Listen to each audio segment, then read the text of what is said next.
Passamos de imediato, então, às auditoras públicas Andréa Malman Couto e Fernanda Nunes para o próximo bloco.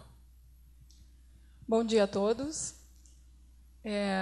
Inicialmente, gostaria de dizer que, embora o Tribunal de Contas atue nos 3 eixos propostos para esse painel, tanto a questão dos planos de resíduos, o licenciamento ambiental e também as licitações, a pedido do Beto, nós vamos nos restringir à questão de licitações sustentáveis, né, até porque o tempo é limitado, e porque, de fato, no Estado, as iniciativas, nesse sentido, são ainda bastante incipientes. É um assunto que a gente precisa conversar, precisa tratar desse tema. Eu estou com uma dificuldade de voz, vou tentar começar essa apresentação e, na sequência, passo, então, para a Fernanda.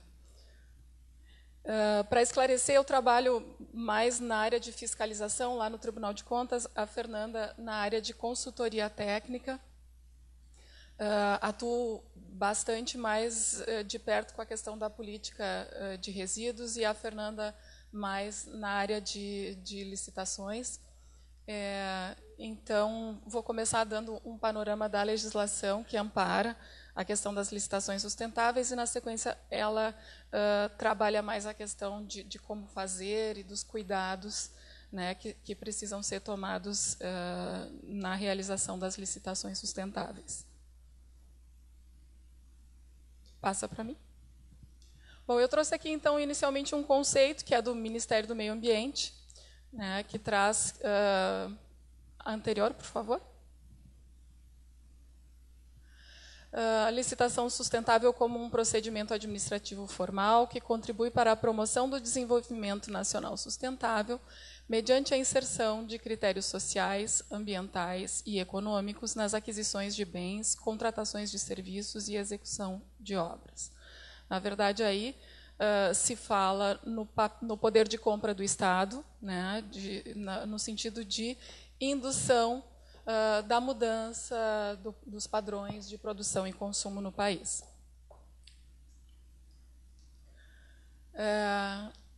Embora a previsão formal na legislação da possibilidade de realização de licitações sustentáveis tenha acontecido em 2010 com a alteração da Lei de Licitações, a 8666, é possível entender que o artigo 225 da Constituição Federal já amparava esse tipo de iniciativa, né, e o Tribunal de Contas, mesmo antes da alteração da lei, tinha já uma manifestação e um parecer no sentido da possibilidade do gestor público realizar compras sustentáveis no cumprimento do seu dever de defesa do meio ambiente.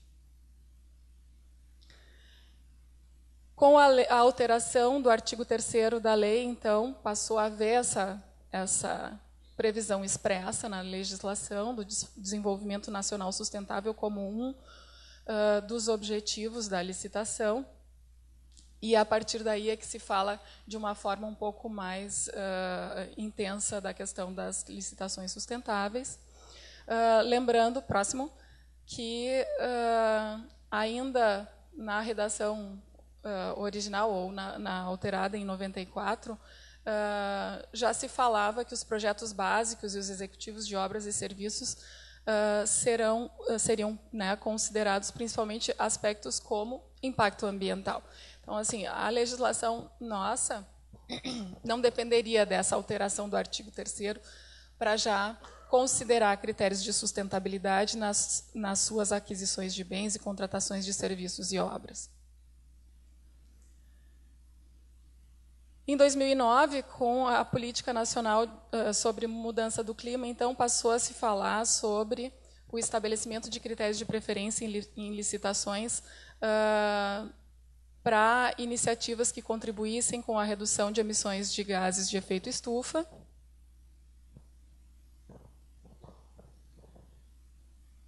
E aí a Política Nacional de Resíduos Sólidos, em 2010, estabeleceu como objetivos, um de seus objetivos, a prioridade nas aquisições e contratações governamentais para produtos reciclados e recicláveis, bens, serviços e obras que considerem critérios compatíveis com padrões de consumo social e ambientalmente sustentáveis. Antes ainda daquela alteração da lei de licitações, já no âmbito da União, o Ministério do Planejamento, Orçamento e Gestão havia editado uma instrução normativa, né, que tratava de critérios de sustentabilidade ambientais no âmbito da administração pública federal. E o TCU, ainda na vigência dessa norma, entendia como possível esse tipo de contratação.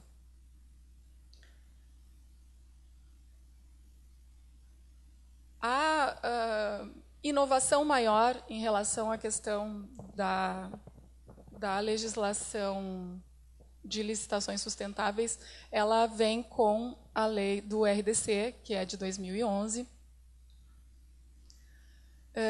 trazendo, então, a possibilidade, né, da busca da maior vantagem para a administração pública, considerando custos e benefícios diretos e indiretos, de natureza econômica, social ou ambiental, inclusive os relativos à manutenção, ao desfazimento de bens e resíduos, ao índice de depreciação econômica e a outros fatores de igual relevância. Onde reside a importância dessa inovação? Acho que a principal dificuldade até o momento da realização de licitações sustentáveis é um aparente conflito entre o princípio da economicidade, né, e o da sustentabilidade na realização desses procedimentos licitatórios.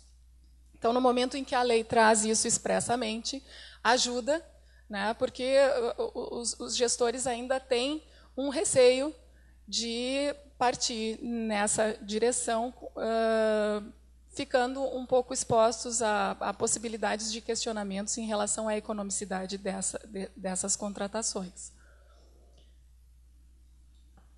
Ainda o RDC estabelece que as contratações realizadas com base nesse regime devem respeitar especialmente as normas relativas à disposição final ambientalmente adequada dos resíduos sólidos gerados pelas obras contratadas, quer dizer, traz de forma um pouco mais clara, né, o que é esse tipo de contratação, a mitigação por condicionantes e compensação ambiental, que serão definidas no procedimento de licenciamento ambiental, e ainda a utilização de produtos, equipamentos e serviços que comprovadamente reduzam o consumo de energia e recursos naturais.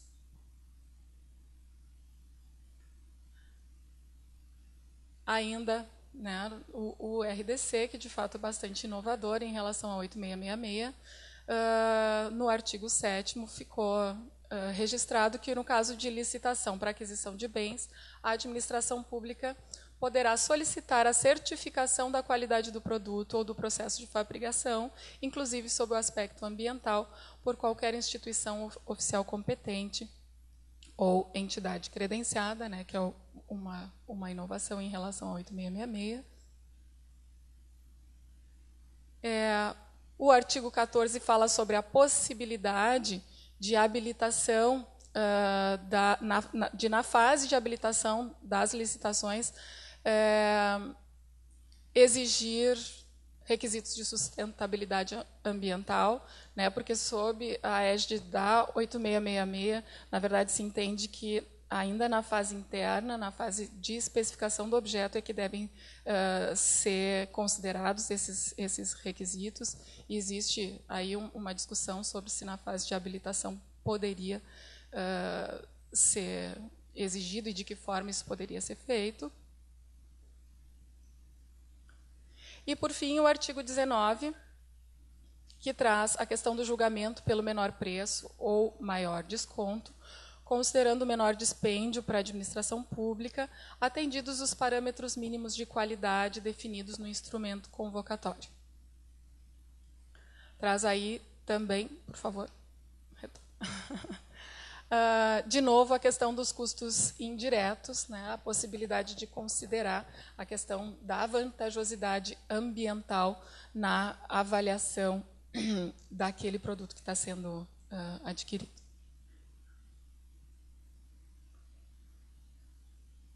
assim, o que se tem de mais recente também no âmbito da União, né, aplicável à administração pública federal, é o decreto 7.746 de 2012, que regulamenta o artigo 3º da Lei de Licitações, estabelecendo critérios, práticas e diretrizes para a promoção do desenvolvimento nacional sustentável nas contratações realizadas, então, no âmbito da União, e institui a Comissão Interministerial de Sustentabilidade na Administração Pública.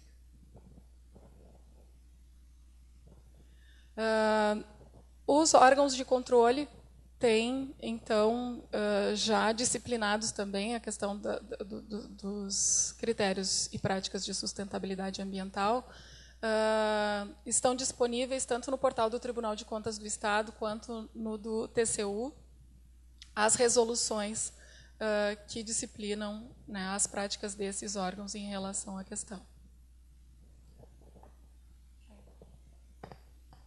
Bom dia a todos. Já fui apresentada, então meu nome é Fernanda, na pessoa do Dr. Luiz Henrique Hartmann, então cumprimento os meus colegas deste painel. E talvez vocês estejam se perguntando, nesse evento, falando de cidade bem tratada, da questão da política dos resíduos sólidos, por que esse interesse em se colocar uma parte do painel a questão das licitações sustentáveis? A questão é a seguinte: em termos de Brasil, e isso se repete também em outros países, mundo afora, há uma alta concentração de recursos públicos sendo utilizados para contratações, seja compra de bens, contratação de serviços ou realização de obras. Estima-se que atualmente a máquina pública nas 3 esferas de governo, ou seja, União, Estado e todos os municípios brasileiros, movimentem aproximadamente 15% do PIB ano em contratações. Então, por que não movimentar a máquina pública com todo esse arsenal de recursos que se tem, utilizando-se de critérios que visem a proteger o meio ambiente? Muitos de vocês devem fazer uma reflexão histórica, pensando que nós já falávamos de meio ambiente há mais de 40 anos atrás, na Conferência de Estocolmo, e isso nunca mais parou de se pensar, a questão de um meio ambiente equilibrado, onde todos os fatores de produção e de utilização dos bens fossem considerados. Contudo, talvez a preocupação do Beto Mesch em trazer a questão das licitações sustentáveis é que, em termos de administração pública, nós andamos a passos bem demorados essa questão do meio ambiente. Vocês podem ver pela legislação que a Andrea nos trouxe, que são legislações bem mais recentes que vieram a trazer a necessidade do poder público se comprometer também com o meio ambiente quando ele faz as suas aquisições, sejam elas quais forem. Então, talvez esse seja o mote, é motivar todos os gestores públicos a repensar a sua forma de contratar. Nós trouxemos, então, na primeira parte com a Andrea, a questão toda da legislação que está disponível hoje. Ninguém pode alegar que é impossível, do ponto de vista jurídico, fazer contratações sustentáveis. Nós temos várias normas, digamos, dando o amparo legal para que se faça esse tipo de escolha na administração pública, ou seja, que se façam as chamadas compras verdes. E agora eu vou falar um pouquinho do papel de cada um nessa questão das contratações sustentáveis. Primeiramente, o Estado. Como eu dizia para vocês, já que o Estado como um todo, o poder público, movimenta 15% do PIB ano nas suas contratações, ele pode ser um indutor de políticas públicas visando exatamente que se façam aquisições sustentáveis. Através de quê? Impulsionando novos padrões de consumo, porque se o Estado injeta tantos recursos assim na iniciativa privada, ele é capaz, por meio da forma como ele exigir que os produtos sejam produzidos e entregues a ele, que se passe a ter cada vez mais cuidados na forma de produção, ou seja, na elaboração dos produtos e na prestação dos serviços, usando critérios sustentáveis. Além disso, o Estado, com esse poder todo financeiro, vai acabar estimulando o mercado a se comportar de uma forma diferente, ao invés de cada cidadão sozinho ter que enfrentar essa luta da sustentabilidade. Em termos de controle externo, o Tribunal de Contas foi chamado aqui hoje para estar com vocês, para dizer que nós, na condição de órgão de controle externo, que tem atribuições constitucionais de fiscalizar o uso dos recursos públicos, nós temos entre as nossas metas também avaliar como os gestores públicos no Rio Grande do Sul, seja no âmbito do Estado ou dos 497 municípios, se estão fazendo, então, uso da legislação e passando a colocar lá nas suas licitações critérios de sustentabilidade. Quando é que nós fizemos essa primeira reflexão? Lá em 2009, quando o Tribunal de Contas instituiu o seu programa interno de gestão ambiental. A Comissão da Gestão Ambiental cobrou do tribunal que ele também fosse um indutor de políticas públicas e, a partir disso, se fez um estudo, ele está disponível na página do tribunal, onde várias áreas da casa estudaram a legislação que havia até então e disseram, olha, desde a Constituição nós já tínhamos um direito, que era direito de cada cidadão e, portanto, direito da sociedade, a um meio ambiente ecologicamente equilibrado. Então, mesmo antes da alteração da lei de licitações, já era possível inserir. Com a modificação do Estatuto das Licitações, que é essa Lei 8.666, muito mais ficou a obrigação de se fazer a inserção de critérios ambientais. O Tribunal de Contas, em termos de fiscalização, ou seja, de dentro da instituição para fora, para os órgãos jurisdicionados, Estado e municípios, incluiu essa matéria, ou seja, licitações sustentáveis, compras verdes, a avaliação toda da questão do meio ambiente, a partir do nosso plano operativo de 2014, que ainda está em andamento. Então, as auditorias iniciadas em 2014, que ainda estão em processamento, já há esse critério de avaliação das contas dos gestores públicos. Por favor. O que eu queria deixar de recado para vocês assim nesse curto espaço de tempo que nós temos? Que existem alguns pontos críticos na questão das licitações sustentáveis que precisam ser desmistificados. Um deles é o preço. Sempre se fala, dentro da administração pública e na sociedade, que o administrador sempre precisa procurar o preço mais barato, conseguir a proposta mais econômica para a administração. Por quê? Porque existe um princípio, um dos que rege a administração pública, que é o menor, que é a economicidade. Só que durante muitos anos, erroneamente, nós confundimos economicidade com menor preço. O Tribunal de Contas da União, lá em 2002, já dizia numa decisão dele, num acórdão, de que necessariamente vantajosidade para a administração, economicidade, não é menor preço. Precisa se avaliar vários fatores para verificar se aquela proposta é vantajosa para a administração ou não. Então, hoje em dia, com a inserção de critérios de sustentabilidade nas licitações públicas, mais ainda essa avaliação entre o que é preço e o que é custo precisa ser colocada em xeque. Por quê? Porque nós não vamos mais olhar só preço de produtos, preço de serviço, preço de obra pública.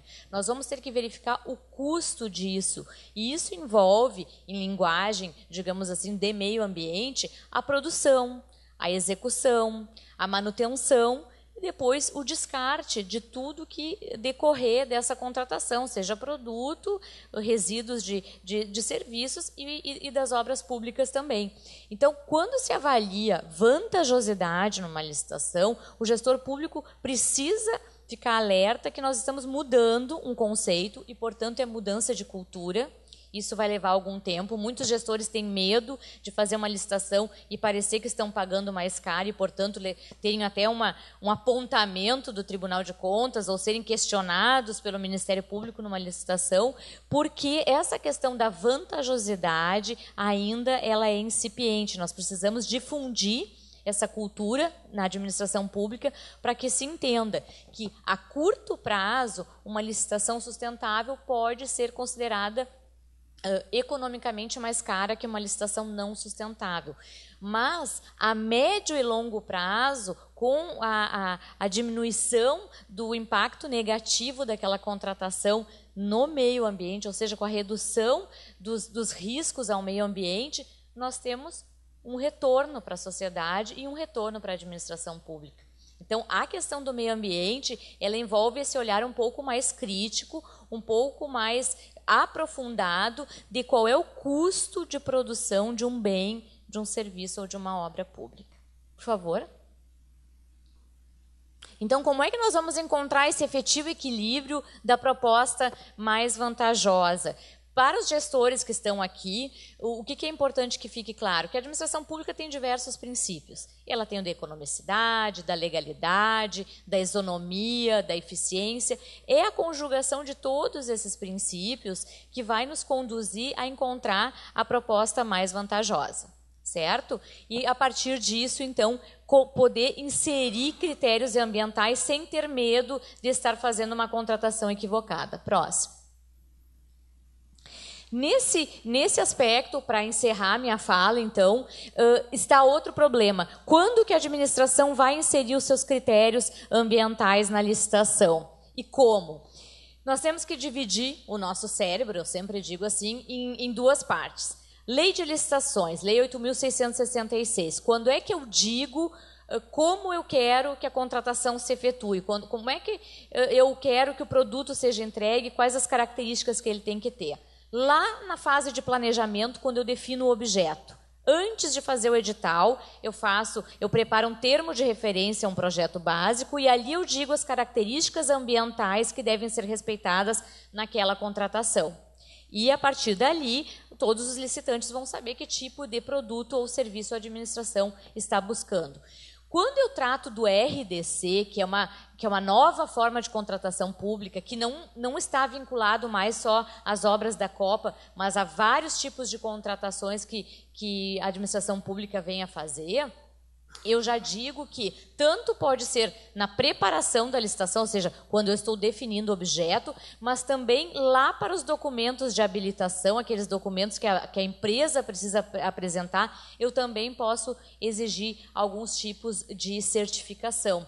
Então, a partir disso, nós temos duas questões legais. No âmbito da 8.666, tem que ser na fase de planejamento, definir que tipo de objeto eu vou contratar e quais critérios ambientais que eu vou requisitar na compra de lâmpadas, de papel, de mobiliário, na contratação de serviços terceirizados e também na realização de obras. Quando eu trato do RDC, ele é uma norma mais moderna, mais digamos, aproximada à forma de contratação que os Estados Unidos e vários países europeus fazem, é mais dinâmico, então, portanto, previu que tanto pode ser na fase de definir o objeto da contratação, como na documentação que se exige das empresas. Por favor. Certificação ISO, uma dificuldade. Isso, certificação ISO, uma dificuldade. Na Lei 8.666, vocês não podem pedir. No RDC, sim. Por favor. Vamos passar, porque então eu fui cortada, não tenho mais tempo. Pode passar. Pode passar, isso eu já falei. Então, só para deixar essa tela aqui para vocês, das licitações sustentáveis, esse seria um mundo ideal, tá? Que foi concebido lá num livro produzido por autores que estão vinculados ao Tribunal de Contas da União.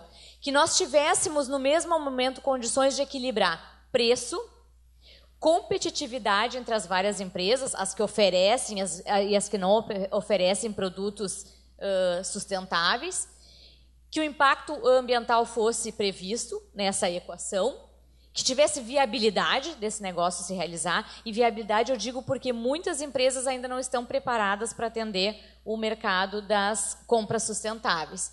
E aí, no meio disso tudo, nós teríamos um ponto ótimo, onde a administração pública também estaria, através das suas políticas públicas de aquisições, contribuindo para o meio ambiente equilibrado, que é o que a nossa Constituição já diz desde 1988.